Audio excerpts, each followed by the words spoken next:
लोकप्रियता आपकी है और हम लोगों ने देखा कि कई बार नेताओं को जब उतरते देखा राजनीति में तो थोड़ा बहुत लोकप्रियता होता है, वो चुनाव में आ जाते हैं। खान सर का भी भविष्य में कभी कुछ योजना है क्या? ऐसा अभी हमारा योजना भविष्य में पढ़ाई करना है और किसानों के लिए हम लोग को काम करना है। यहाँ पे ये बड़ा दिलचस्प बात है किसानों के लिए। सर ये पहली बार आपने ये बात कही है, क्या है सर किसानों के लिए क्या है? जैसे बच्चों को क्लास में पढ़ाते हैं ना, यहाँ पे बर्गर एकदम फ्रेश रखिएगा जी। तो जैसे हम लोग बच्चों को पढ़ाते हैं वैसे ही हम लोग की पूरी कोशिश रहती है ताकि हम लोग अब किसानों के लिए भी क्लास ले सके, उनको भी उन्नत किस्म की टेक्नोलॉजी जो अभी वो पिछड़ चुके हैं। एक्चुअल क्या है ना कि वो अभी 200 साल पुराने मॉडल से खेती कर रहे हैं, इस वजह से उनके अंदर थोड़ा सा इस चीजों का डेवलपमेंट नहीं देखा जा पाया है यहाँ पे। तो हमारा कोशिश ये है कि उनको भी सुधार हो सके।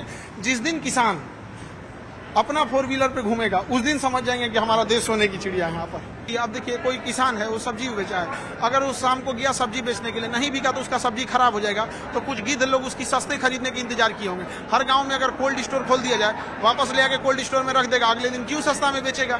क्योंकि बिहार से बड़ी संख्या में जो बच्चे जाते हैं, जो सवाल था मेरा, कई बार हम लोग सुनते हैं कि हतोत्साहित हो जाते हैं छात्र अगर रिजल्ट नहीं निकलता। वैसे छात्रों के लिए खान सर, चूंकि खान सर आपका इंटरव्यू बहुत लोग देखते हैं, तो वैसे छात्रों के लिए हिम्मत बढ़ाने के लिए क्या कुछ करना? चूंकि लगातार यूट्यूब पे हम लोगों ने आपके बात देखिए बात समझिए, असफलता इतना कई बार हाथ लग जाती है तो इंसान को घबराना नहीं चाहिए, अपनी कमजोरियों को देखना चाहिए और उसको लगातार सुधार करना प्रयास करना चाहिए यहाँ पर। और रही बात बिहार की, तो यहाँ पर बच्चों में पोटेंशियल की कमी नहीं है, मेहनत की कमी नहीं है, ज्ञान की कमी नहीं, बस उनके पास क्या है, पूंजी नहीं है और इकोसिस्टम नहीं है, इसलिए मजबूरी में भागना पड़ता है। आप गौर करके देखिएगा, जो बेहतर दिल्ली मुंबई में जो काम करने वाले लोग हैं इतने बेहतरीन होंगे वो, चाहे वो बिजनेसमैन हो, एजुकेशन हो या किसी भी सेक्टर में, लेकिन बिहार में जब वो आते हैं तो परेशान हो जाते हैं इसके इकोसिस्टम व्यवस्था को देख के। यहाँ उसको कंफ्यूजन में हो जाता है कि दोस्त से सावधान रहें कि दुश्मन से सावधान रहें, वो समझ में उसको नहीं आता है, जहां जाता है सब उसको लूटने में लग जाते हैं। तो ये इकोसिस्टम बनाने की जरूरत है। बड़ी बड़ी फीसें लेकर जो इंस्टीट्यूट पढ़ाते हैं बच्चों को,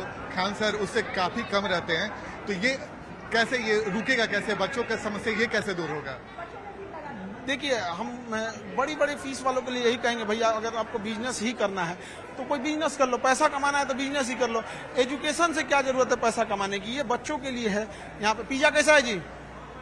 हाँ अच्छा, पिज्जा भी दे रहे हैं, कैसा लग रहा है? बहुत अच्छा लग रहा है। अच्छा, इस तरह का भोज में कभी शामिल हुए थे? हुए, इतना बड़ा इवेंट में तो नहीं हुए थे पर इतना बड़ा इवेंट में नहीं हुए थे। बहुत बड़ा मैसिव क्राउड है यहाँ पर, देख रहे हैं आप कितना सारा स्टूडेंट है, हजारों हजार लाखों में संख्या में आ रहे विद्यार्थी यहाँ पर। सर के सब फैन है, इतना लोग पढ़ते हैं तो फिर स्वाभाविक बात है। खान सर थोड़ा बहुत अब चुनावी माहौल है, बहुत लोग, आप कई नेताओं के बारे में जिक्र कर चुके हैं, क्या लगता है चुनाव को लेकर सर क्या कहेंगे? अभी हमको रिसेप्शन से फुर्सत नहीं मिला है यहाँ पे। नहीं है, लेकिन चूंकि ऐसा बिहार का शायद ही कोई आदमी होगा जो चुनाव के बारे में नहीं जानता। हम ये नहीं पूछ रहे, हम एक चीज कहेंगे ना, जो 1000 रुपया दे ना उससे कहो 5000 दे और उसको वोट भी ना दे। 5000 रुपया से कम खस्सी नहीं बिकता है, मरियल से मरियल खस्सी 5000 में बिक रहा है। यहाँ आदमी को बिहार में 500 रुपया में खरीद ले रहा है वोट वाला। बहन लोगों से कहते हैं, माता लोगों से कहते हैं, कोनो साड़ी दे ना तो उसे कहो कि बनारसी साड़ी दे। और सारे लोगों से कहते हैं, जितने हम दलित समाज के लोगों से कहते हैं कि बड़े बड़े नेता आएंगे और दलित के घर खाना खाएंगे। अगर दलित के घर का खाना इतना अच्छा लगता है तो दलित के घर की लड़की को बहू बना के ले जाएं, बहू बना के ले जाएं, डेली खाना खिलाएगी। एक दिन के लिए उस दलित का मजाक ना उड़ाए कि हम तुम्हारे यहाँ आके खाना खाए हैं। यहाँ पर ऐसा नहीं जो नया नया देख रहे हैं सर कि हम मेरी सरकार बनेगी तो हम ये देंगे, अभी जो सरकार ये भी कर रही है कि हम ये देंगे, ये जो प्रलोभन की राजनीति, इस पे क्या कहेंगे?